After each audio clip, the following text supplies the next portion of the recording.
Hello beautiful soul! Welcome back to my channel. This is Mei Chang Aimee from Japan, Gemini. This reading is for you, 72 hours. Maraming salamat muna sa aking subscriber, new subscriber, cross-watcher, at sa mga bagong pasok dyan. Welcome na welcome kayo sa bahay ni Ate Aimee. Maraming salamat din sa nakataba ng puso ninyong mga comments. At salamat din sa mga nagpa-personal reading. Kung gusto mo na personal reading at energy nyo lang talaga ang gusto nyo makuha natin, all the details po is nasa baba po ng video na to. Same lang po ang account ko sa Facebook, saka dito po, no? This is a general reading, kabayan Gemini. Kuhanin mo lang ang sayo at itapon ang hindi naman para sayo. Maaring ito is vice versa, maaring energy mo, energy ng person mo, o energy ng malapit sa puso mo.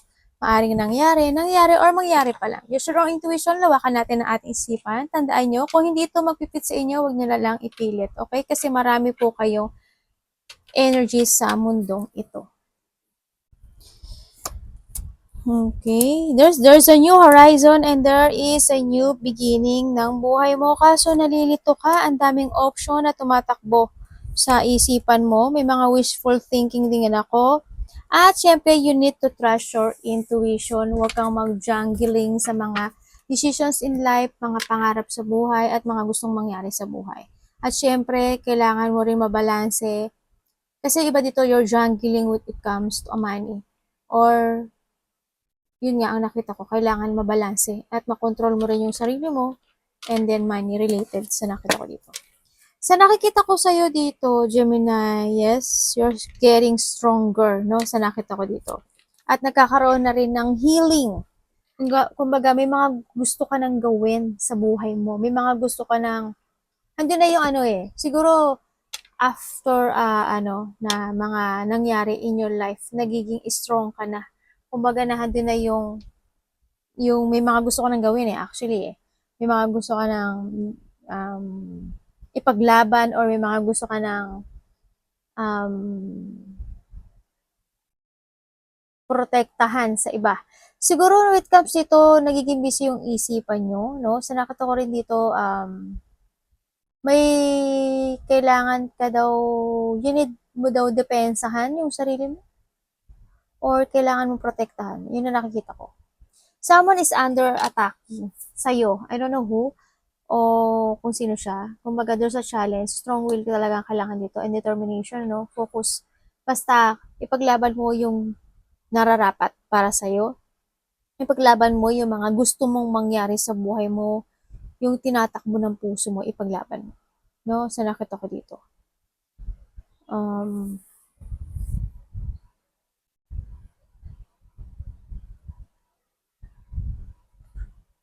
Nagkakaroon na ng mga creative idea, actually.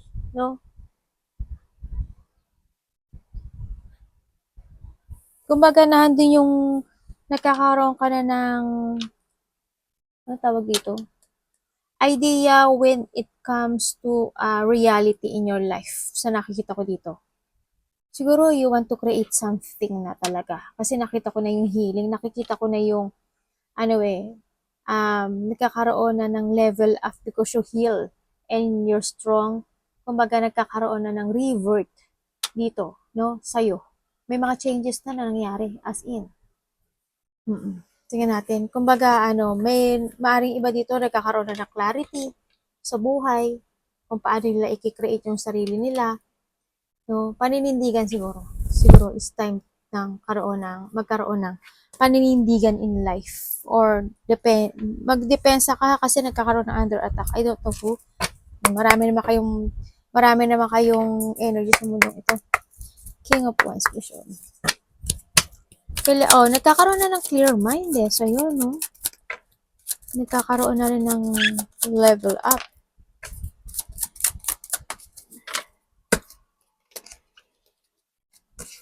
Bakit po?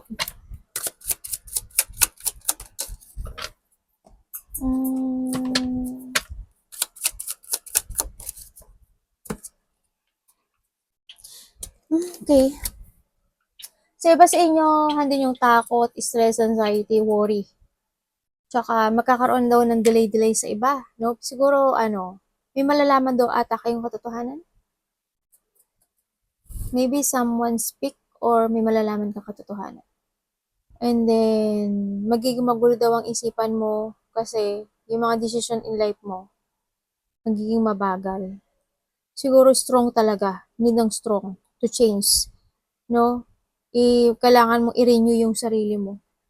Kailangan mo ngayon mag-focus sa sarili mo. Kumbaga, kailangan mo ngayong magkaroon ng positive destinations in life. Kumbaga, clear path, yan. Kailangan ng movement dito at saka kailangan mong pahalagahan yung sarili mo. Sa nakita ko dito, no?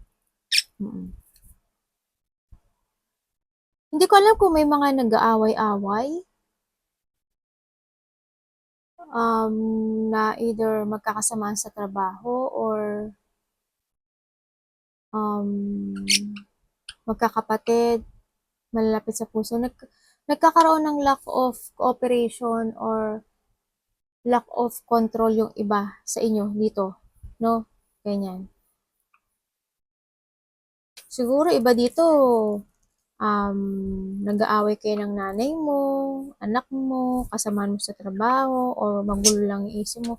Yung nakita ko, basta nagkakaroon ng disagreement, minsan siguro nakakaramdam ka na naiirita ka, o kaya may mga sitwasyon ako na ano ba to? Pinaglalabanan mo. Ganyan. Ang nakita ko. Pero iba dito, you have a positive, trust your intuition more, no? Sundin mo yung gusto mong gawin sa buhay mo. Don't be stuck, no? Ang nakita ko dito.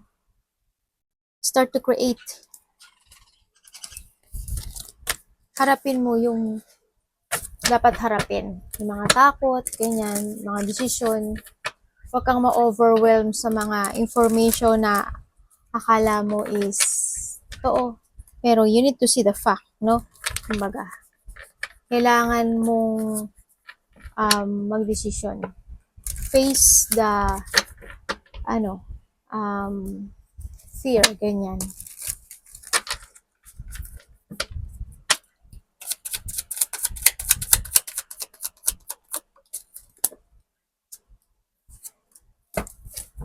Bakit?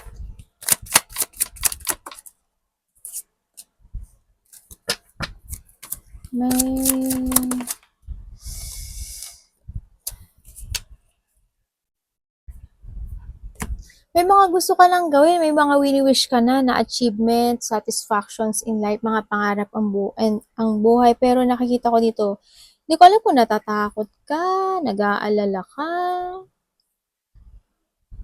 You're worrying something kasi na-stuck ka. Oo, you want mo ng happiness, nakikita ko dito. No?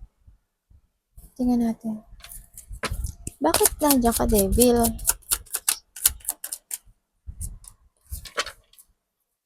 May tao dito na matagal ka nang niloloko.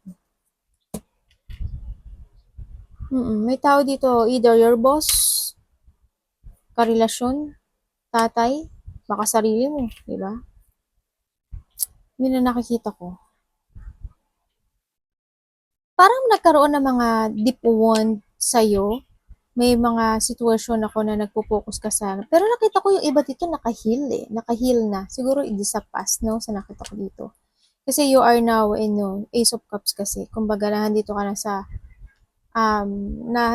sitwasyon mo na may mga gusto ka nang gawin to create yourself in a new, no? Sa nakita ko dito. Nag-i-start na yung new beginning mo. Siguro iba dito, after the healing, there's a new opportunity ako nakikita, no? Either trabaho or because yung healing mo, kumbaga may bagong buhay na muli nagsisimula sa'yo, ang nakita ko dito. Kumbaga may sitwasyon ako na nakikita na may magiging good news. Halimbawa, nagkasakit ka, nag-heal ka na. Siyempre, it's a good news, diba? Kumbaga na-achieve mo yung healthy, na katawan, di ba? Yung mga ganon. Yung mga ganong bagay sa nakita ko dito.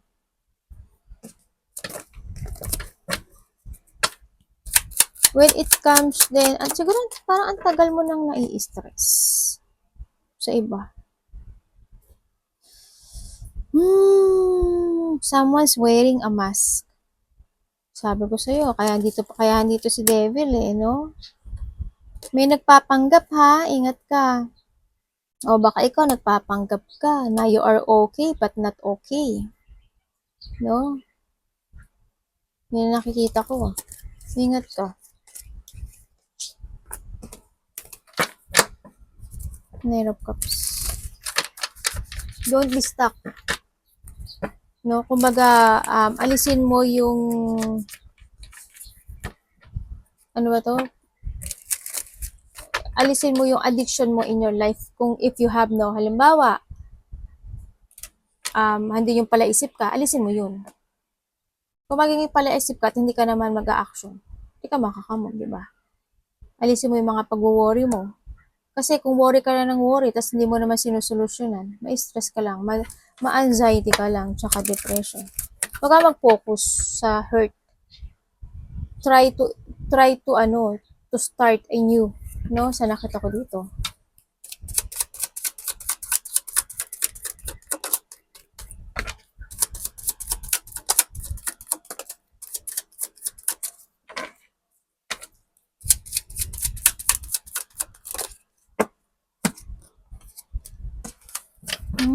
Kakaroon nga ng pagsisinungaling. May tao dito na sumusuporta sa'yo. Ang tagalan niyang niloloko ka, oh. Hindi ko alam kung sino to. Yes, they care. They pretending to care, no? Sa nakita ko dito, pero hindi eh. Maybe a friend? Kasama sa trabaho? Katrabaho? Manager? Hindi siya actually pinaka-boss eh, hindi. Yun ang nakita ko. Or kaibigan, no? Kung sino man ito na tao na nagiging sinungaling sa'yo.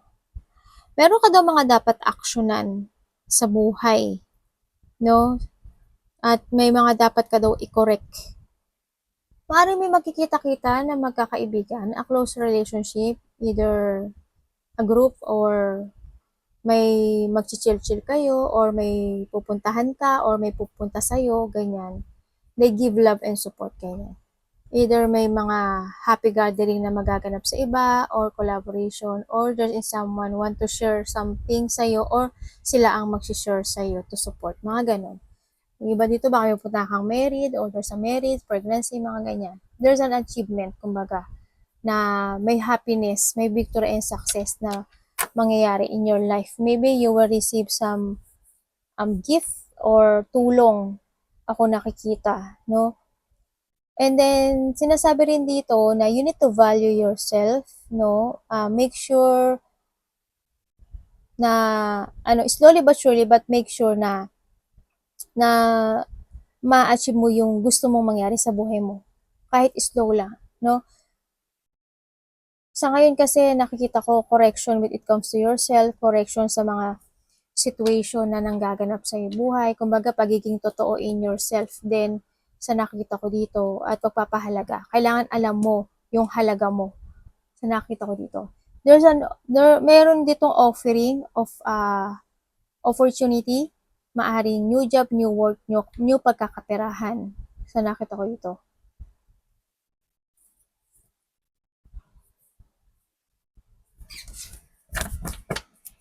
Ano po si Ace of Pentacles?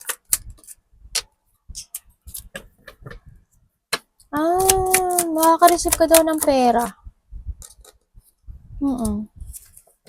Makaka-receive ka daw ng money. And then, after that point, wag ka daw susuko, kasi there's a happiness na manggaganap sa buhay mo. May bagong direction na mangyayari. There's a luck. Ako nakikita sa'yo. Keep fighting lang, no? Sa nakita ko dito.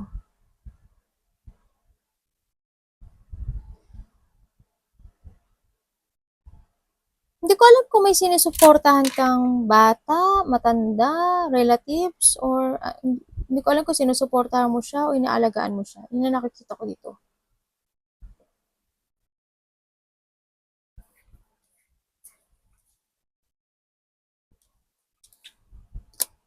Yun, make a decision, So, nakita ko dito. Yan lang, ano ko, ang sa gilid ko. Tingnan natin, 7 of Wands. Ano po yun? Anak? No? Diyos na anak. Aga pa.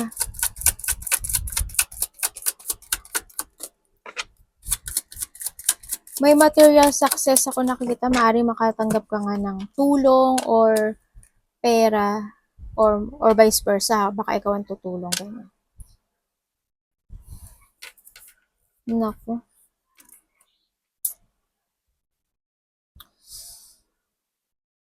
May dapat kang ipaglaban ha. Huwag kang malito at huwag kang mag-focus at manghinayang sa mga mawawala sa iyo. Keep moving to reach your goal.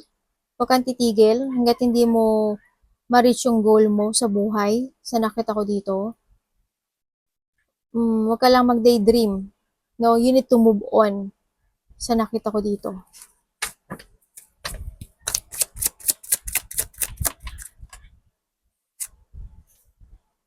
Nako, naloko na.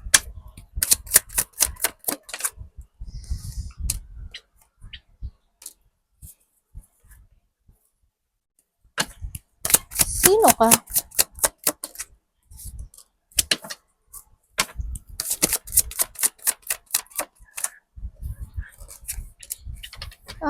Diyos ko po. Nakita mo yan? Again, the devil. May tao dito na ginagamit ka.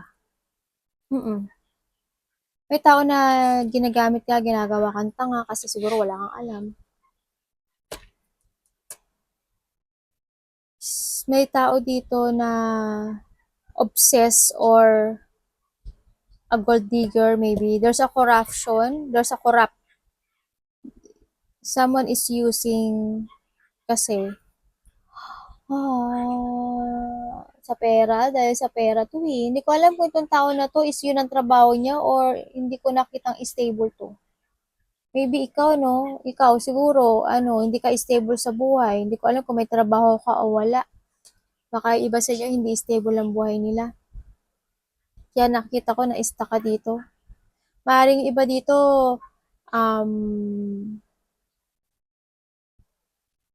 kasi may nagpapanggap eh. Hindi ko alam kung iba dito, ginagamit kayo ng pamilya mo. Baka umaasa sa'yo yung family mo or yung family mo is not stable in life. Yun na nakikita ko. Either ikaw or family mo. May tao dito na disloyal, unfaithful, sakim.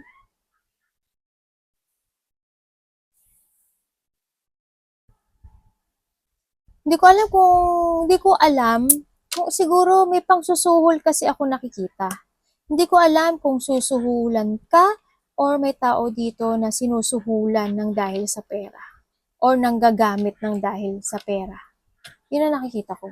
Siguro hindi kayo lahat makaka-relate dito, pero yun ang nakikita ko. No? Siguro ang nakita ko dito lang is unit mong ipaglaban. Kung alam mong nasa tama ka, ipaglaban mo.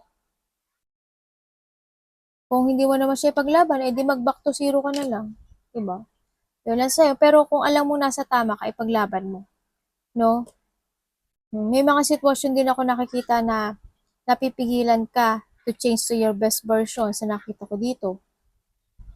Huwag kang mag-focus sa mawawala. Huwag kang, iba dito, nag-isolate no? Kumbaga, hinihiwalay niyo yung, hindi ko alam kung hinihiwalay niyo yung sarili niyo sa pamilya niyo o gusto niyo mag-isa. Yung nakita ko, more on ganun ang nakikita ko. May mga gusto kayong panindigan, no, in life. Don't be stuck, no, sa nakita ko dito. And, huwag kang maguluhan, no?